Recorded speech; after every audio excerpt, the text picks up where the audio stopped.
तो हम समझ सकते हैं कि नेहरू जी से कोई अपेक्षा नहीं कि वो गाय की रक्षा करने के लिए कुछ करें। फिर मैंने सोचा नेहरू जी के बाद वालों को क्या हुआ, उनका तो समझ में आ गया, चलो ठीक है। बाद में इतने प्रधानमंत्री आए, उनका क्या हुआ?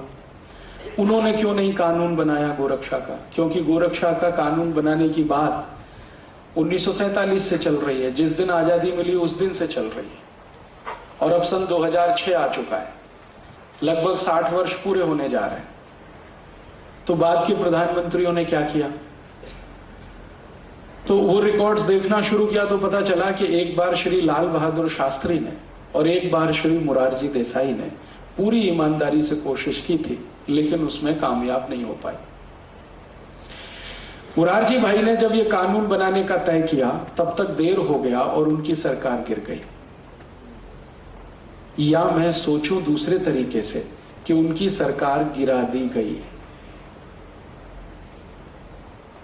क्योंकि उनकी सरकार को गिराने के पीछे जो तर्क था वो हमारे गले आज तक नहीं उतरता।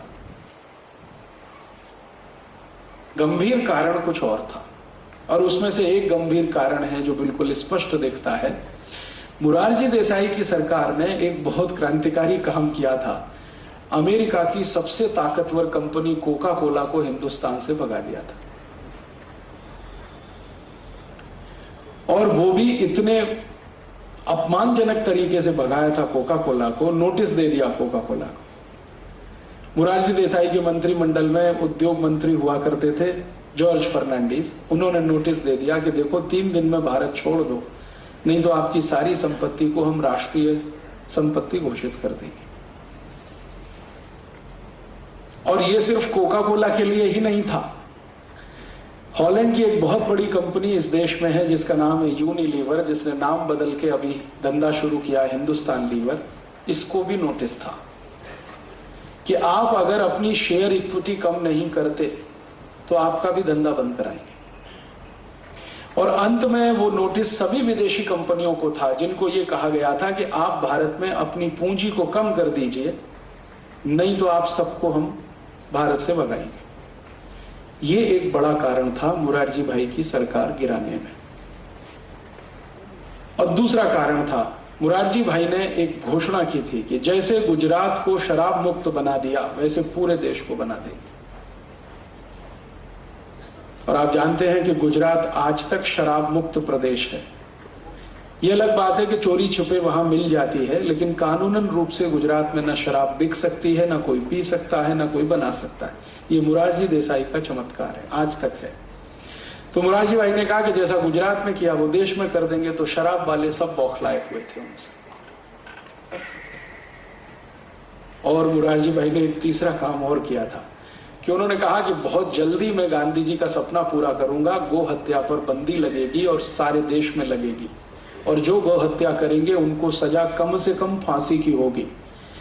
तो इस पर ये कसाई लोग सब बिदक गए। तो ये तीनों लॉबी, शराब बेचने वालों की लॉबी, विदेशी कंपनियों की और ये कसाई लोगों की, ये तीनों सरकार के खिलाफ थे। और इन्होंने कोई षड्यंत्र रचा होगा जिसका दुष्परिणाम मोरारजी भाई की सरकार चली गई। एक बार ऐसा प्रयास शास्त्री जी ने भी किया था, लेकिन वहां भी दुर्भाग्य क्या हुआ कि शास्त्री जी ये प्रयास को शुरू करके ताशकंद गए समझौता करने पाकिस्तान से जनवरी 1966 में, और वहां से जीवित वापस नहीं लौटे। कानून बनाने के लिए जो पूरी कोशिश की थी वो वहीं की वहीं रुक गई। उसके बाद इस देश में आखिरी कोई प्रधानमंत्री था जिसने गोरक्षा का कानून बनाने का प्रयास किया, वो थे श्री अटल बिहारी वाजपेयी, जिन्होंने सवेरे सवेरे लोकसभा में एक विधेयक लाया और शाम को उसे वापस ले लिया। क्यों? तो मोरारजी देसाई श्री अटल बिहारी वाजपेयी की सरकार को समर्थन देने वाली 2 बड़ी राजनीतिक पार्टियां, एक का नाम तेलुगु देशम और दूसरी तृणमूल कांग्रेस, दोनों ने लोकसभा में कहा कि अगर ये विधेयक आएगा और बहस होगी तो हम अभी सरकार से समर्थन वापस लेते हैं और सरकार गिराते हैं। ममता बनर्जी ने जब ये बयान दिया लोकसभा में, तो बाहर आते ही उनको पत्रकारों ने पूछा कि आप ऐसा क्यों बोल रही हैं, गाय की हत्या बंद हो जाने दीजिए, बहुत समय से ये चल रहा है मामला। तो ममता बनर्जी ने जोर से कहा कि गाय का मांस खाना मेरा मौलिक अधिकार है, कोई कैसे रोक सकता है। किसी पत्रकार ने याद दिलाया कि आप तो ब्राह्मण हैं, पंडित हैं, बंगाली, और आप ऐसा बोलते हैं। उसने कहा सो व्हाट।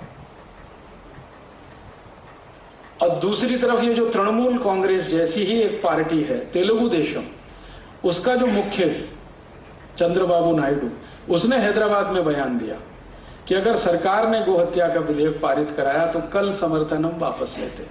तो श्री अटल बिहारी वाजपेयी अपनी सरकार बचाने के चक्कर में वो बिल जो सवेरे लाया वो शाम को बिना बहस के वापस ले लिया। सरकार बचाना उस समय उनके लिए मुख्य था, गो हत्या रुकवाना मुख्य नहीं बना। मैंने अटल जी को उस समय एक चिट्ठी लिखी थी कि काश आपने सरकार गिर जाने दी होती इस मुद्दे पर, तो गारंटी की बात थी कि अगली बार आप 2/3 मेजोरिटी से इस देश में चुनकर आते।